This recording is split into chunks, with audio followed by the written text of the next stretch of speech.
Welcome back to Canonymous.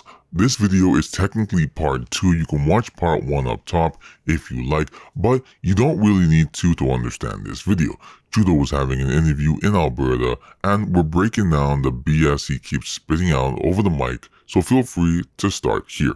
Let's get into it. For the things that people matter. Yeah, you talk to a lot of people and they'll talk about, maybe the Liberal Party needs a definitive change at the top. How convinced are you? Are you 100% convinced that you're going to lead this party into the next election? I got into politics to make a difference. I got into politics to make this country a better place because a whole bunch of different reasons. I was a school teacher and I saw that that was a way of making an impact. I loved having a positive impact on my community. I watched my dad have a positive impact on the community. I watched my mom fight for mental health advocacy all her life. These are things that I know drive me. Right now, in politics, not just in Canada, but around the world, there is a fundamental question being asked around which way we go as democracies. People have realized that it is easy to instrumentalize anger and outrage and get people to vote in ways that are not necessarily in their best interest. This guy really spends a lot of words to say nothing. Nada. Basically, to sum up, he's saying, but don't vote for Pierre because he's using your rage, your anger, your frustrations to buy your vote. What he doesn't understand is that he is the source of our rage, of our anger, of our frustrations. Pierre, for the most part, isn't making up false reasons for us to be angry. He's able to use what already exists because we're already angry. This prime minister is delusional. The challenge of the next election is going to be definitional in terms of what kind of country we are, which direction we want to go in. Do we stay anchored in science? Do we stay anchored in building for the long term? Do we make sure we're protecting vulnerable people and give them opportunities to contribute? Or do we give in to the easy populism, anger, and division that is so running rampant in every society around the world? Oh mon Dieu. This guy can ramble. Listen, I think the only thing the Liberal parties have going for it at this point is possibly climate change issues, LGBTQ plus issues, and women's rights issues. And honestly, the women's rights one, I don't really see how he has a leg up on Pierre with that one, but I haven't really seen Pierre talk about this. Maybe he has and I've missed it, so that could be a thing. Now, what sort of environmental plan Pierre would have would be good. This could try and sway some of the swing Liberal voters that are there onto his side. To get them, he's going to need to address that. And as the elections come up or in the middle of debates, he's going to get asked more and more. Now, the LGBT plus stuff, we've seen how he handles that with the whole Daniel Smith situation, talking about female spaces being for biological females. But I don't really think he's going to lose too much on that end regardless of what he says. So if Pierre has some kind of environmental plan that feels more serious than it's not, even if it isn't, the Liberals don't really have much else in my opinion. Let's talk about, you talk about the 2016 presidential election. Let's talk about the 2024 presidential election. What's at stake here? For all intents and purposes, it's going to be a rematch, Biden versus Trump, the Prime Minister of Canada. Obviously some tumultuous years with President Trump in office. How are you approaching what may happen in November?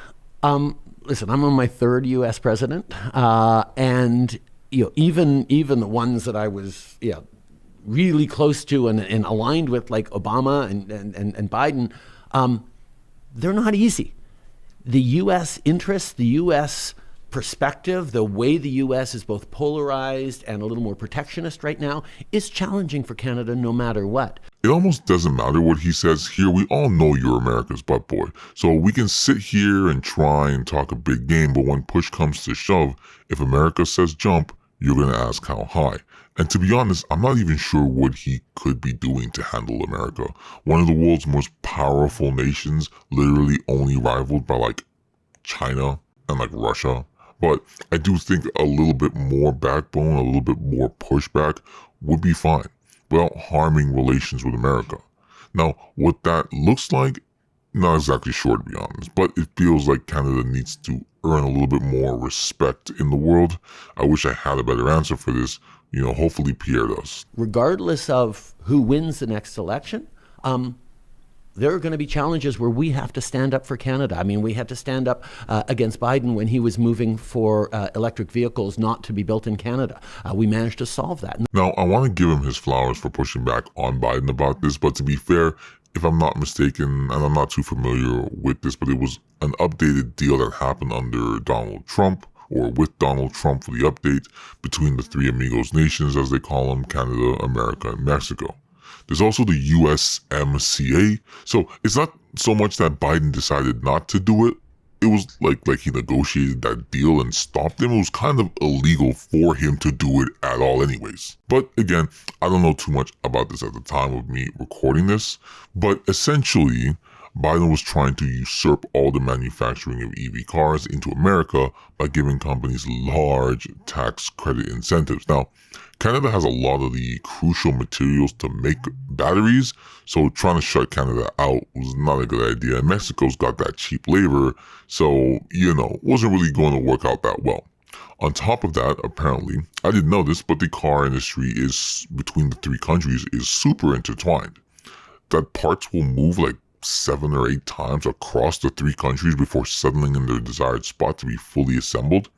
I mean, it sounds like a wild trade route. But it tells you that America is really looking to make more in-house stuff, especially if this is going to be sort of the future of energy. It used to be oil, and now it's going to be electricity. Like, everybody's vying and racing and chasing to try and either keep oil as the current dominant energy source because they have a ton of it, or they're trying to race toward the new energy source so they don't have to be reliant on other people as much. So that's really what this is coming down to. Bit of a side note, but that's what nations are fighting for right now. Control of the new age of energy. And having the pandemic really showed us, how vulnerable we are when we don't have stuff happening in-house and we're super reliant on our global trade. The Houthis in the Red Sea, I think, is also, sort of reinforcing that, which the pandemic already showed us. Putting a price on pollution is a profoundly small c conservative idea. The idea of letting market forces drive innovation instead of using the heavy hands of regulation. The idea of saying, well, listen, there is a cost to pollution in the atmosphere that everyone recognizes, including Alberta government, by saying, no, we need to get to net zero by 2050. And the easiest mechanism to do that is to put a price on the pollution that we emit that is causing negative consequences, including wildfires that are costing billions of dollars across the country and lives and livestock. I'm not going to spend any more real time on this. We all know that the carbon tax plan is not the smartest way to go about it. I think it was supposed to have worked in Vancouver, maybe worked well there, but has proven to fail across the board pretty much everywhere else.